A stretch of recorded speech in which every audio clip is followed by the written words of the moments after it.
learners. So let's begin. Okay, so we're talking about goals for contemporary English language learners. And again, I'm going to have pictures of doors throughout here. You'll say, oh, where are those doors from?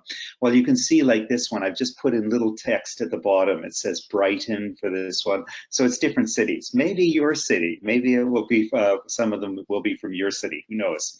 But they're all my photographs in different countries that I've traveled to. Okay, so what are your goals today? Well, say, oh, I didn't know I would be asked. Fortunately, I'm not going to embarrass you and wait till everybody tells me their goal. But I know that you have them. I know that when you came here, you had some goals, like all of you would.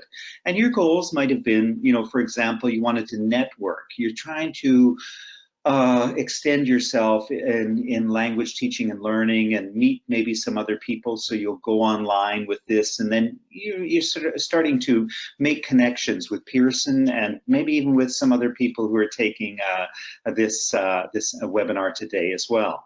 A lot of you will be here to find solutions. The word goals may have thought, oh, just what I need to know. And maybe you have some questions about goals. Well, hopefully we can answer some of your questions and give you some solutions.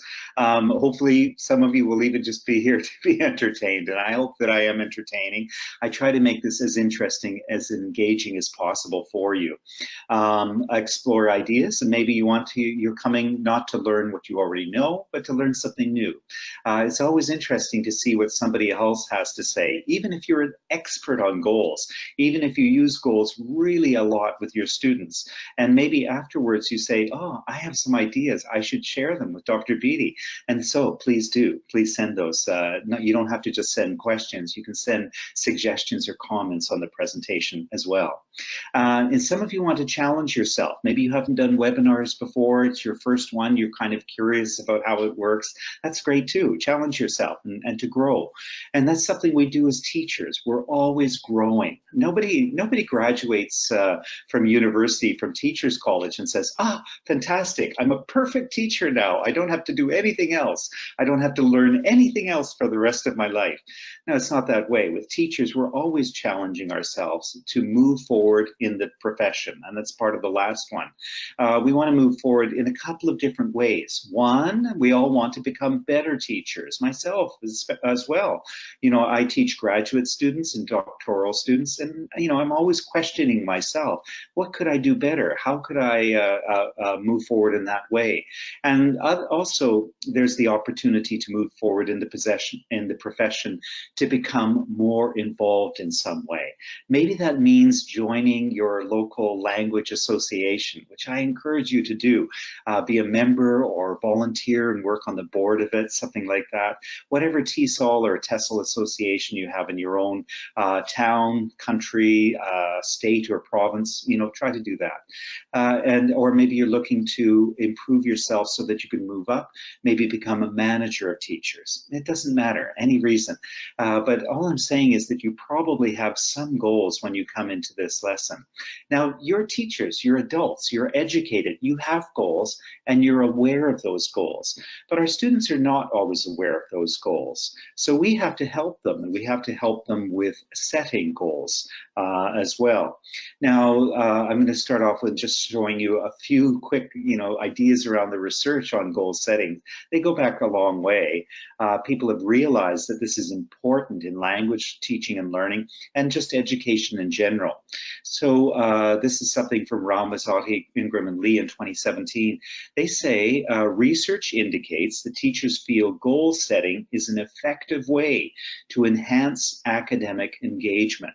So you can see, oh, all right, here's a clear reason. This is why we should be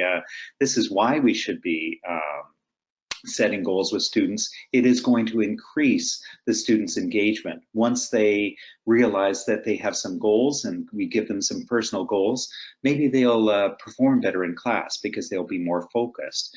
Now, there's lots of other research that supports this very simple idea. So going back to 1987, 100 years ago, it says students provided clear and challenging goals students who are provided clear and challenging goals significantly outperform outperform peers, given easy, vague, or no goals, with performance gaps approximating 250% in some studies. So this is Wooden Logs, way back in 1987. When you see research like this, I encourage you to be skeptical and say, I'm not sure I believe that. I would like to see if there's more evidence of this, but it says basically they perform 2.5 times better if they're given clear goals. I'm not sure if that's true, but I would be very curious to see some more research sort of investigating that idea. The second one is from 2009, more current. This one says comprehensive meta-analysis, like overall analysis, have found that the effective use of goals to be one of the most powerful instructional interventions known for improving student academic success. So this is Hattie writing in 2009. So again, this is all based on research, and you can go back to the research and look at some of these. I'll give the references. On the question sheet that I do at the end. The third one is from 2010, again, more recent. Research in education has found goals to be essential for increasing student achievement and motivation. Okay, so this one's a little bit different. It's not just achievement, which is what the other ones were really talking about, but it's that key word motivation. So motivation improves once students have goals. And of course you think, well, of course that makes sense, but again, it needs to be researched. And finally, in 2018, just last year, this is from the OECD, and they came to the conclusion that education has a vital role to play in developing knowledge, the knowledge, skills, attitudes, and values that enable people to contribute to and benefit from an inclusive and sustainable future. So education is really important, but then it says learning to form clear and purposeful goals will be essential in the coming years. So again, it reinforces this idea that goals are important. However, let's go back to that first one that we saw, the Rao, Mazzotti, Ingram, and Lee study in 2017. And this is really what started me thinking about a lot of this ideas today. It said, however, teachers ultimately feel unprepared to embed goal-setting instruction into academic content to support active learner engagement. What do we mean by that? Well, what it's really trying to say here is that even though we recognize that goals are so important, teachers, are not quite sure how to go about creating goals, how to transmit those goals to their learners, how to get the learners to adopt those goals in some cases. I mean, you can tell somebody, yes, you should study harder or you should work harder. And if you have teenagers, it doesn't work, like me. So you have to find some other way to motivate them and to get those goals in action in some ways. So really, this is more or less the key of what I really want to talk about today, is how we can set those goals some different ways, and reflect on, like, where do those goals come from, and what sorts of goals we should be setting for students, and how should we be sharing them. Okay, so we can start off with a very simple question of how do learners set goals? How do they set goals, And I want you to, as I'm talking, think, be of two minds. Listen to what I'm saying, I hope, and look at the slides, but then also be thinking, reflecting on yourself. And you might want to reflect afterwards as well. I know that you get the video of this presentation afterwards, and you might, if you want, to do what some teachers do, which is to go back and share it with other teachers. If you think it's useful, share it with some other teachers. Say, hey, let's get together, let's watch this together. But then stop it at different points, as I would if we were in a conference. Stop it at different points and say, how do learners set goals? And then just, hey, okay, let's think about it. Let's talk about this for a minute and give yourself a chance to reflect on these ideas. So, of course, you will know the answers, but the other teachers will come up with some different ideas. And it's useful. It's useful to engage other teachers. Ours is a very lonely profession. We spend most of our time just by ourselves in the classroom without the help of another teacher. We meet them, at coffee breaks and lunch breaks and before and after school, but we don't always get the chance. We don't always get the chance to teach together, so our ideas are a little bit different. So take that opportunity. So to answer this question, how do learners set goals? Well, I can use one example of one learner, and this is my son. This is my son Nathan, right? So Nathan is 20 now. Actually, right at this moment, he's in France. He's studying his third semester. He goes to university in Vancouver, but at the University of British Columbia. But he is actually currently just spending this semester in France studying, and his topic is, his area is international economics. That's what he studies. Too complicated for me. Anyway, at age 20, and now at his age, of course, every father, every parent asks this question: what do you think you want to do when you graduate, right? We're all worried about spending money on university and that it's going to lead somewhere. Well, in his case, he wants to be a startup entrepreneur. So he would like to maybe create his own startups, maybe work with some other ones to begin with, but then create some startups. And he wants to be an entrepreneur, a business person of some kind.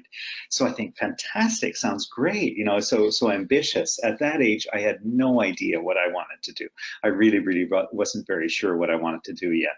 But what's interesting for me is his goals have changed. His goals have changed because, of course, we've asked him the same question for his whole life. So when he was age 4 and probably had one of his first goals, what do you want to do when you grow up? When he was 4, going to his first play school, and he wanted to drive a garbage truck. All right, so why did he want to drive a garbage truck? Well, the garbage truck was big and it was noisy and it went past our house, every day every week picking up the garbage. So it was like, whoa, and he thought that would be a fantastic job. So he's changed his mind. He no longer wants to drive a garbage truck, right? Okay, so maybe you had other ambitions other than becoming a teacher when you were younger. Now, the funny thing is with my wife and I, if he wanted to drive a garbage truck, I think we would have been okay. And I'll tell you why. It's because of this guy, Brian Scudmore. Brian Scudmore was just a young guy, really about 20 years old or so himself, in 1997. And he was picking up garbage in Victoria, British Columbia.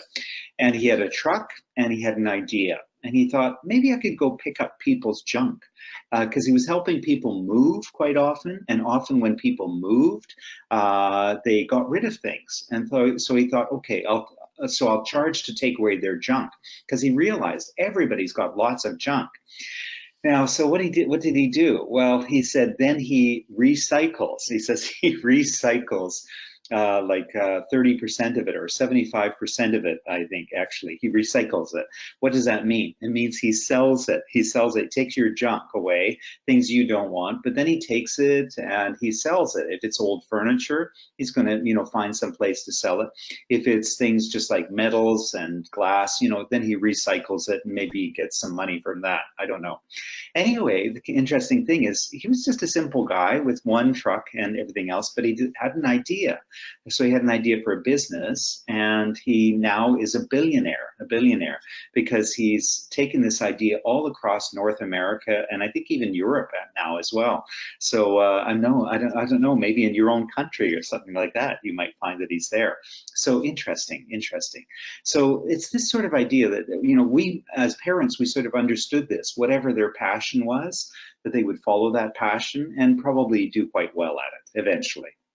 So anyway, but the question is, what changed Nathan's mind? Why did he no longer want to be a garbage truck driver? Why did he want to become some kind of a business entrepreneur of some kind? Well, that was a big question for us, actually. We're very interested in that question. And of course, you can imagine there's many different reasons he would have done this. First of all, he has a better sense of himself. And so he understands what he likes and what he doesn't like. And when he got a little bit older, he sort of understood some things about garbage trucks. Maybe that the job was not so glamorous. Maybe that the garbage trucks smelled. I think that was the big thing when he was little. Like, he always saw them from the window and he thought they were exciting. But finally, one day he was walking along and one came by and he thought, oh, what's that smell? And I said, oh, that's the garbage truck. And probably then he didn't want to be a garbage truck driver anymore. That's fine. So, but for all of us, when we have goals, we change our goals depending upon who we are and what we think we want to do. Exposure to other opportunities. When we're young, when we're very young, everybody wants to be a visible occupation. We see teachers, we want to be a teacher. We see police officers, we want to be a police officer. Firefighters or garbage men or other things, they're very visible occupations. You can't really see a business entrepreneur when you're young, but as you get older, you get exposed to other opportunities. Parent and peer-fueled ambitions. So parents, of course, they have a big influence on their children, on their choices. And you know, when our children were young, they didn't really understand what we did or what our jobs were. But over time, you know, they started to get a better idea that I was a university professor and I wrote textbooks. And after a while, also, you know, and their mother is a web designer and worked in advertising, and she's a painter. So they got a better idea of what she did. We both have university educations. All our friends have university educations. It's pretty natural because of that they would follow and also have a university education. The same is with their peers. They go to, we live on a small island right now, close to Vancouver, but they go to a secondary school in Vancouver, and it's a very wealthy area that they go to. Well, we're not in a wealthy area, but they are, but the school is. So you know, their peers have high ambitions as well. I think everyone they know is going to university, everyone. So, you know, it was natural. Sometimes we understand the pros and cons of different jobs. And again, that goes back to the garbage truck and the smell and the advantages of other jobs that they might see. So my son, I know now his goals on wanting to be a software or a startup entrepreneur are based on his idea that it would be interesting work, that he would be not paid by the hour, but he would be paid by the work that he put into it, and so on. But the biggest one is education and education. Education is by far the most important influence on setting goals for students of all ages. We learn more about the world, and we learn more about the things we can do in that world. So education's important because teachers set goals, and we set goals around many of the most important decisions in learners' lives and in their job and language educations. A good teacher, and all of you had good teachers. I imagine all of you loved at least one of your English teachers. That's why you decided to become an English teacher at some point. You know, that has an influence in your life. And it's not even that they're saying you should be an English teacher too. It's just that you admire what they do and you find it interesting. You like the idea maybe of helping others or something like that. And so you decide you want to be there as well. So we have that impact. We have that impact on them. Where do teachers' goals come from, though? So this is another question. So all teachers have goals, and of course some of those goals come from, you know, when they were very young, and maybe some of you are people who you know, wanted to be a teacher from a young age. I had a friend who was a teacher, a professor at actually the university, and she said that when she was young, she had a school for her dolls.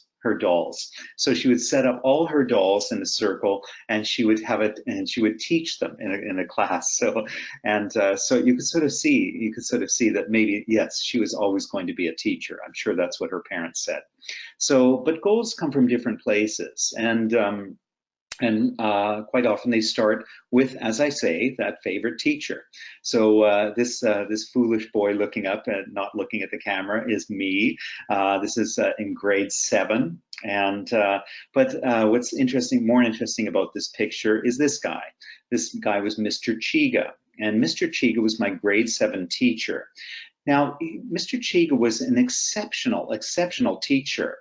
He was like probably one of the smartest guys I ever knew. He was enormously physical, and you can see in this photograph, as a special thing, he's wearing around his neck a whistle, and that was because he also taught sports. He loved baseball. He loved volleyball. He loved all different kinds of sports, and he really taught them with a great passion. So he loved them a lot, but also he was extremely physical himself. He had wrestled as a young man and loved wrestling as well. But he was very talented in other ways. So about twice a year in the playground, he would say, "All right, everyone, follow me." And he would walk us up to the classroom. He would go and he would stand on his hands, and then he would walk up the steps to the second floor classroom.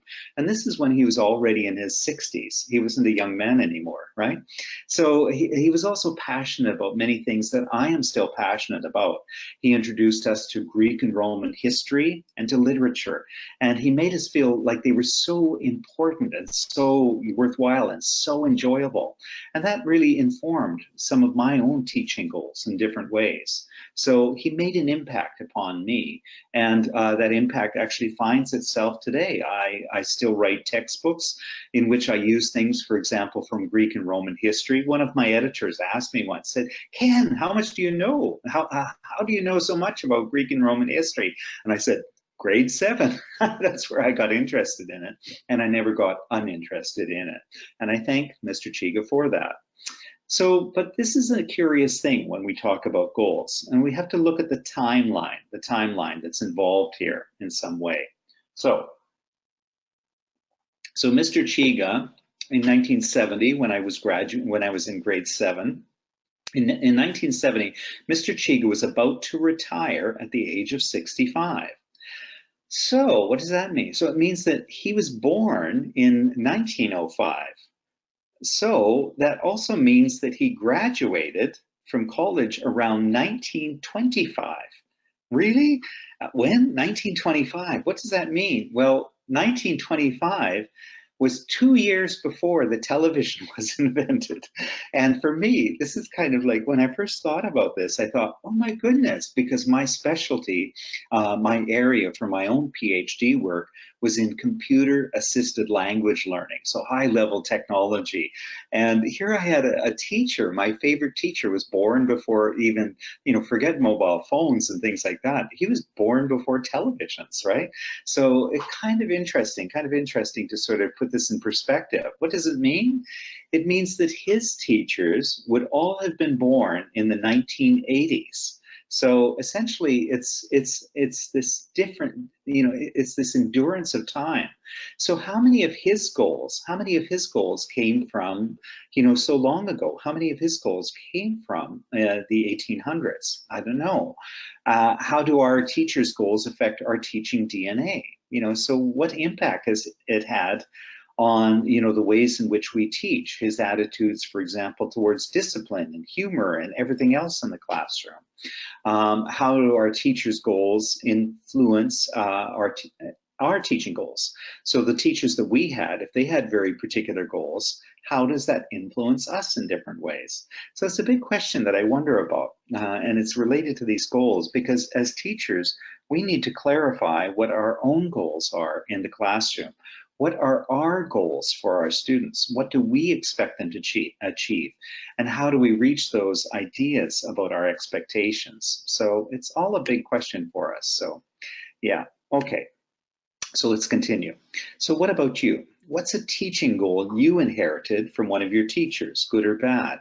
So you have to think about this, and thinking, yeah, so what teacher did I have that influenced some of the goals that I have in the classroom? And how was that shaped? And of course, I hope there's many good ones, and I'm sure that there are.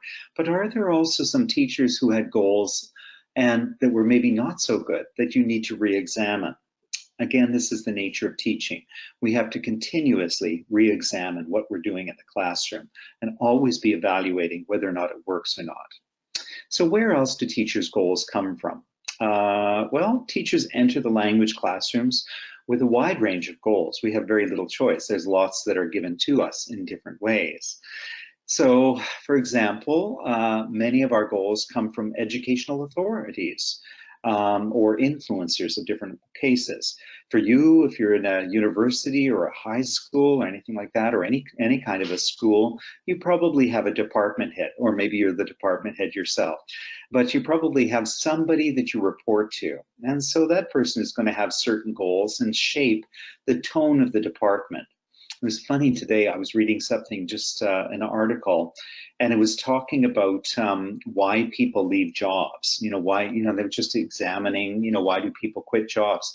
And they said the number one reason was not the job. The number one reason was the boss. And it said, and overwhelmingly, like 75% of people leave a job because of their boss. And of course, the other people stay in a job maybe much longer than they otherwise would because they love and respect their boss in some way. But without question in any way, the department head in educational institutions sets a tone and often sets goals. Schools themselves often have very particular goals for the students, everything from sometimes what they can wear to what clubs they can have, and the attitudes towards things like silence. Like I went to one school years ago. I visit a lot of schools, model schools in some cases, but the teacher was obsessed with everything being quiet.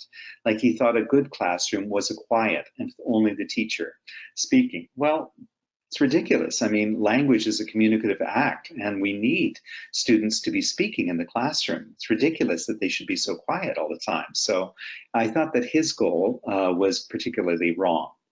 Sometimes the school district itself has goals that they make very clear to the students. School districts might have very particular concerns based on the needs of the students. They have an overall big picture, and so they want to involve that in some way. The state or the province ministry, sometimes you have ministry or provincial, state or provincial authorities. In my province, I live in British Columbia, just close to Vancouver, and we have a Ministry of Education.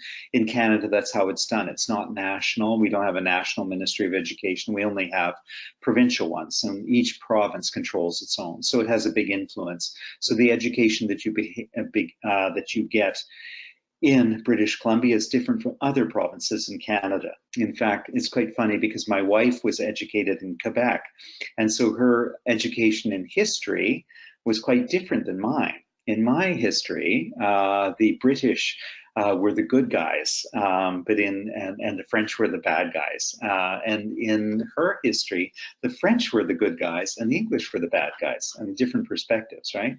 So, and then of course, national ministries, many countries have those, and they set policies and they set the goals for the students. And sometimes there are international organizations that set certain goals that teachers need to embrace in some way or the other. So for example, the CEFR, the Common European Framework Reference. It's a set of goals basically for language goals, what students should be able to achieve, where they should be going. They're very, very popular. They're used worldwide. They were originally designed just for adults in Europe, basically who are looking for jobs. That was the principal initial sort of reason for creating the CEFR, but they've expanded and they've sort of tried to adapt more to different age levels and different academic interests and needs, but now they're definitely used worldwide. They have come to inform countless textbooks and assessments, so a lot of them are, if not based on them, they're certainly reference the CEFR. And most tests that you take, you're going to say, yes, the students have to be a B1, or this will tell us if the students are a C1 or A1 or A2, something like that. It'll give you some indication of what they are. As I said, it's aimed at employment, but it's now a kind of an academic gatekeeper. What do I mean academic gatekeeper? Well, actually, academic and employment. A lot of universities say, well, to take this course, you must have B1. Students must be at B1, or students must be at B2. And so, the countries are trying to sort of make this work in different ways, and of course the universities have to catch up and put a lot of work into making it possible for students to achieve those levels. The difficulty is sometimes the students can pass the test, but they don't necessarily have the language level, not on a long-term basis. It's always easier to study hard, pass the test, and then you forget about it, but that happens everywhere. Another international standard that's becoming more and more popular these days is Pearson's own global scale of English. The global scale of English, it has a much larger research basis. So the number of teachers who were consulted to create the GSE was much larger, and in fact it continues to go on. There were 6,000 teachers in 50 countries who were consulted. In other cases, in some cases for the CEFR, for some bands and some certain things, they really would talk to like 18 teachers in Switzerland or something like that. So it was very much more limited in that way. So of course, the Pearson GSE is still based on the CEFR, but it refines it and makes it more precise. It has a scale instead of just, A, B, C. It has A1, B2, B1, B1, B2, C1, C3, those sorts of things. It has C1, C2, C1, yeah, anyway, but it has more precise measurements between 10 and 90. And so that way you can sort of say you're at 47 or at 59. And it allows students to see some progress, even if they spend, say, 2 years in B1. Because otherwise they think, it's hard to make progress from B1 to B2. But this can sort of allow them to see some progress as they're moving up. It's always evolving. It's a system that's constantly being reviewed and improved upon. So it gets feedback. We see some things work, some things don't, and so it gets improved. And of course, language is changing itself. So even things like grammar have to change over time, depending on usage and what becomes acceptable. And the assessments are much more precise. So they're much more precise because the scale itself is much more precise. There are more descriptors and they're narrower. So it's easier to see what is necessary. It also focuses on academic learning, employment, primary, different areas, and it's all free. It's all free. So some goals are personal, some goals are personal. So each of us, we often have some very personal goals, things that we're interested in. For me, I'm passionate about art and literature. Those are two things that I enjoy, and I think it's very important for students to learn about art. I try to at least expose them to it, as I'm doing in this presentation, just giving you some pictures of doorways and stuff, which are pieces of art in themselves. But also they are, but also literature, because I believe that if a student who learns to love literature will continue to be to educate themselves throughout their lives, right? If you love reading and if you can do nothing else other than get your students interested in reading, they will continue to learn on their own for the rest of their lives. Okay, other passions include things like climate change. A current very big interest now, long overdue, is the Me Too movement, talking about the treatment of women in many cases. Homelessness may be another area. International peace, so each of these might be something that you are particularly concerned about. Or you might be interested in taxidermy.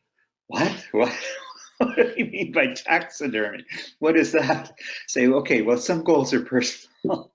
And I had a teacher in grade 6 who was a big game hunter. So he liked to go hunting animals, and he would go and shoot bears, and he would shoot, lynx and deer and everything else. And then I'm sure it was because his wife said, get these out of the house, but he would bring them to the classroom, and he would have them ranged all over the classroom. And we were always knocking into them, and he was getting angry with us.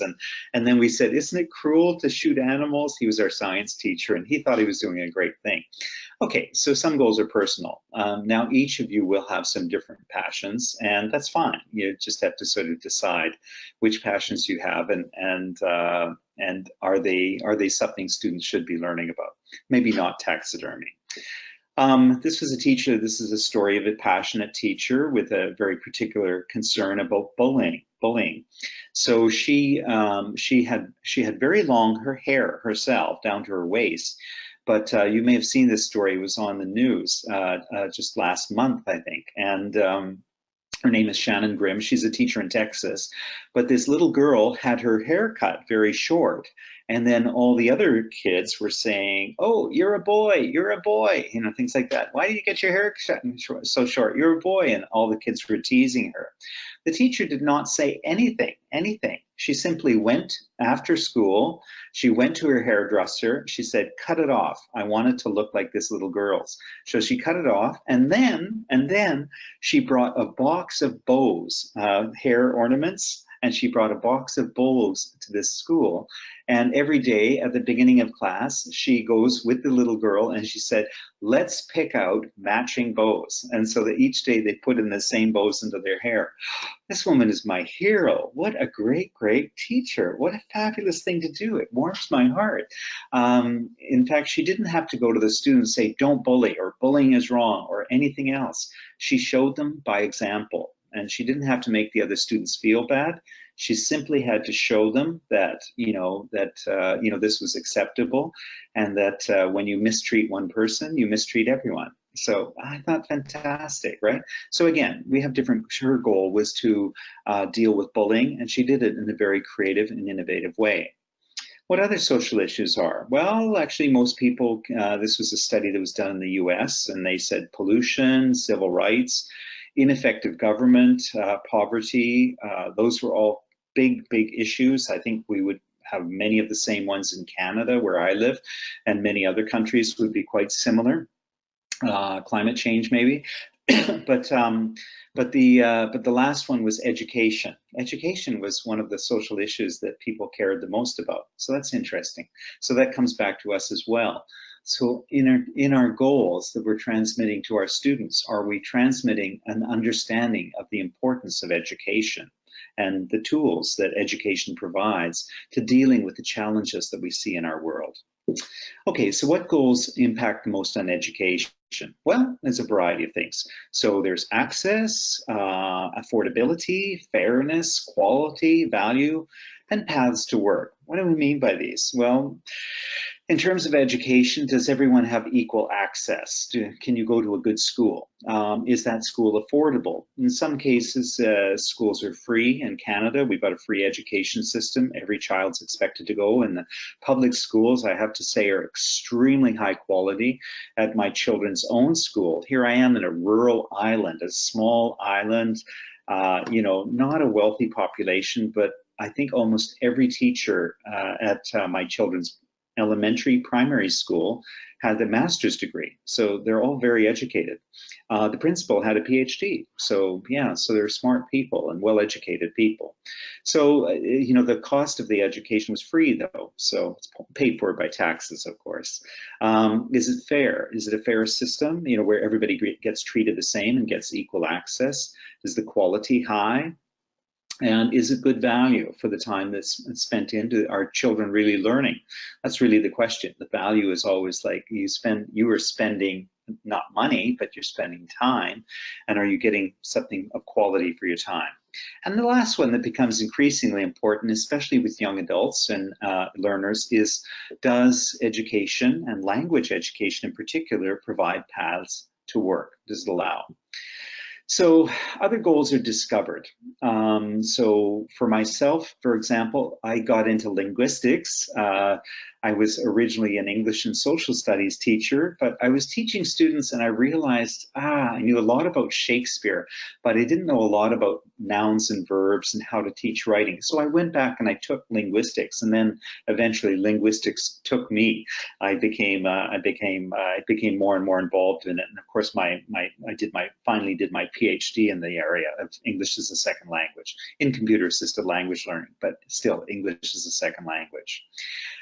We often start with needs assessment, and that leads to goals. So in the classroom, needs assessment can be informal. You just observe that there's a problem or there's a need of some kind in the classroom, or sometimes it's formal. and we do those through surveys and through interviews. So we look very, very carefully at students to sort of say, what problems are they having, you know, all the time. We're just always saying, yeah, he doesn't get this. What can I do to teach better? Or can I give this student a little extra work or do something else? Sometimes through surveys and interviews, that's also extremely important. We do that formally. We look at grades at the end of the year, things like that, standardized tests. But once we assess goals, we help learners to imagine possible futures. Now, I just have to show you this one. I haven't mentioned any of the pictures yet, the doors that I've been showing you, but this one I just thought was so lovely. It was, I was walking just last month. I was in Istanbul and I was just out walking around and I saw this, it looked like a big nest, a nest over the door. And in fact, it was a wedding shop. So they sold, I think, wedding gowns and things like that. I just thought, oh, that's very, you know, it's a nice metaphor.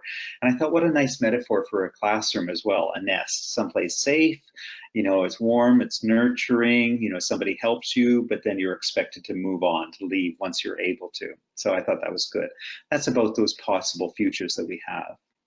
But sometimes the goals that we see for learners are not so great. So that can be a problem. When I was young, all I wanted to do was go to a college to take a very simple course, just to be a photographer's assistant. Not even a photographer. I just wanted to be a photographer's assistant. But my counselor, my high school counselor said, oh, I don't think you could do that. Maybe you're not academic enough. He said, but I can get you an interview at the wood mill. And I didn't want to work at the wood mill. In fact, I'd worked there part-time before to make some money. And it was hard, dirty work. I just didn't want to do it myself. And so I went to another school. I went to a much better school. And then by the time I finished my grade 12 year, I was okay for university. I got a scholarship and of course went to university and finally did my PhD. So there you are. Okay, so we have to be careful when we have goals for students that we don't have personal biases in there, that we don't think maybe they couldn't do this. We should always be more open and think maybe they could. So we want to maintain a vigilant attitude towards personal bias, towards assumptions that we have about students and or learners, and values. What are our values and what are the values of the learners that might interfere with making an objective decision? We have to look at ourselves and say, am I thinking what I would do or what this student could do? You know, that's part of it. So that's Buscott and Irons talking about that. Okay, what about different goals? How do language goals and employment goals align? So because that's a big one for young adults in the system. They're always sort of curious, like, will this get me a job? And of course, you know, if you learn generally, it doesn't really matter because normally you'll just always end up with a job. But one thing that helps is a textbook series that somehow gears toward that. And as I mentioned at the very beginning, Pearson has brought me on as the series consultant for this brand new series called Startup. It's really great. And what it does is it really focuses on students' social English, their academic English, and also employment English, because they're all intermixed. They have crossover a great deal, but they all need to be taught. There's lots of business English courses or just academic English courses. I write a series about that myself, but this is a general course based trying to develop all these things together for students. Now, textbooks often set goals for students in very interesting and very professional ways based on, in this case, the global scale of English. So they take the global scale of English goals and they work with those to create learning materials based around them. So you look at something like this, learning goals, describe a place. Okay, that could be social English, or it could be employment English. Talk about a vacation, that's probably social. Describe a hotel experience, that could be a little bit of employment English. What about just read about an unusual job? Maybe that's more academic. Write a hotel review, a little more academic as well. So you can sort of see there's a mixture of those, and they're going to be crossover between them. But academic, professional, and social English goals. We have to consider all of those and consider them together. So students work through a unit, and the other thing that's important is that they have a lot of support. So this particular series, and I'll be talking more about this, a little bits and pieces in the coming webinars. There's another one next week, but they flipped learning actually next week. Interesting. But one of the things that makes that possible is extra materials that come with the book. So Startup comes with an app, and the app allows students to preview materials before they come to class. And if they don't really get things, they can go back, they can watch all the videos and listen to all the audios on the app. And they can also do practice exercises on the app that build on the ones that are already in the textbook. So that's kind of something interesting, is because all students are a little bit different in their ability levels. Some are more able, some are less able. And those who are less able need a lot more work. And unfortunately, they can't come back to class for an extra hour. And that's why we created this app for this series. It allows that extra hour to be outside of class and be very productive. And of course, students, if it's on their phone, they can do it and they're on the bus and they're waiting for the bus at the bank or anywhere that they have just 5 minutes, even just 5 minutes before class. They can preview and review their work. Throughout the book, there's a personalization as well. Again, goals always have to be personal. You can sort of tell students that you should be doing something, but you have to give personal opportunities for them to think about how does it apply to them. Because if a student doesn't believe that the goal is personal or has something to do with them, they won't follow it. They won't try to reach for it. At the end of each unit in the book, there's, we call it an exit ticket. Exit ticket, I love that term. It's new to me. But it's this idea that once you go through a unit, you should be able to check off things that you have achieved. And you see that some of these are the same goals that were shown at the beginning of the unit, and other ones are sort of various things around that. But again, it gives a sense of achievement that students have done that. And if, in the A section they do that, in the B section they have to reflect, what else do I have to do? So we encourage them to make notes on their phone, or at least on some paper to, figure out what else do they have to continue learning. This is part of shifting responsibility to the learners, something we always have to do. Of course, you have to tailor the textbook. You have to figure out what is necessary, what works with your students, what's best with your students, what's going to make them, achieve their goals. So we have to make the learning accessible to individual learners. That's what teachers do. Teacher, I don't understand. Oh, let me explain it another way. That's why teachers, human teachers, are so much more important than like a video, because we can stop and we can explain it a different way.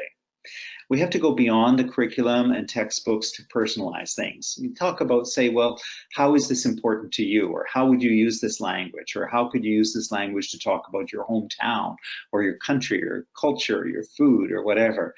Because again, that's what students have to do. They have to personalize the language that they learn. What else makes good goals? Well, there's lots of things. This is, you've probably heard about this SMART system, S-M-A-R-T. And SMLs, I'll come to these. So Nesta sort of says that employment, first of all, is 10% of occupations are likely to grow, 20% are likely to shrink. Educated jobs are likely to grow. Some low-skilled jobs may be okay. In demand, interpersonal skills, higher order cognitive skills, system skills, a need for broad-based knowledge, plus more specialized skills. So these are all things for 2030 that students should be learning now. These are what should be learning now. What other employability skills do we have? Well, this is an employability skills framework that you can download. It's from the British government, I believe, and so it talks about maybe the American government. I'm not sure. Sorry, but it says interpersonal communication, technology, resource management, and information use. These are all areas where students, again, need to be developing. So we need to be setting goals for them there. Critical thinking is probably the most important one of them. We cannot anticipate the challenges today's children will confront as grown-ups, nor can we conceive of the solutions they will devise. So we really don't know what jobs they will be having in the future. 30 years ago, no computer programmers. Today, everybody's a computer programmer, right? It's constantly changing, right? Employability goals are basically very closely related to language goals, because language goals, like things like critical thinking, everything else, all the ones that I just listed, they were all about employability, are also goals that are common in the classroom. We talk about these SMART goals. The goals should be specific, measurable, achievable, realistic, and time-bound in some way. So specific means they should know what they're asking for. Measurable means you should be able to measure if it's, whatever it is. Achievable, of course, you should be, should be realistic in some way. Achievable means you should be able to have a path to get there, and realistic. And then time-bound, I'm not so sure about. I think there's actually, when it comes to time bound, I think we sometimes have short, medium, and long-term goals. So I would like to learn French. I'm actually moving to Quebec with my wife, so I would like to learn French. I'll have some short-term goals just to communicate, to get the things I need and deal with emergencies. Medium, to have conversations with people, and eventually maybe to give a talk in French. That would be my long-term goal. If I could give a 1-hour lecture, I would think I was Einstein.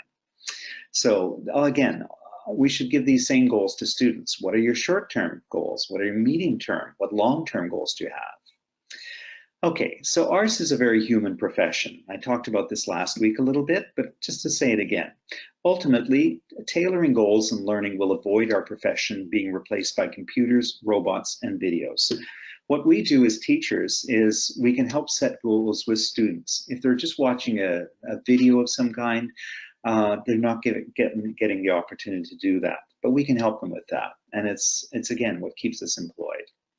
Okay, so 4 takeaways from today's lecture. Goals come from many places and are short-term, medium-term, and long-term.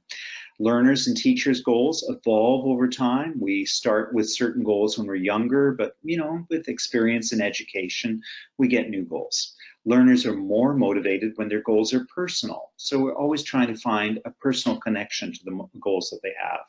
And good textbooks help set goals and give students a path to reach them. That's very, very important. It's not just good enough to say, I'm going to learn English. You have to think, how am I going to do that? That's the answer that good textbooks, like this startup series that I'm working with, does. Okay, so that's all. And now we have, I think, some time for questions.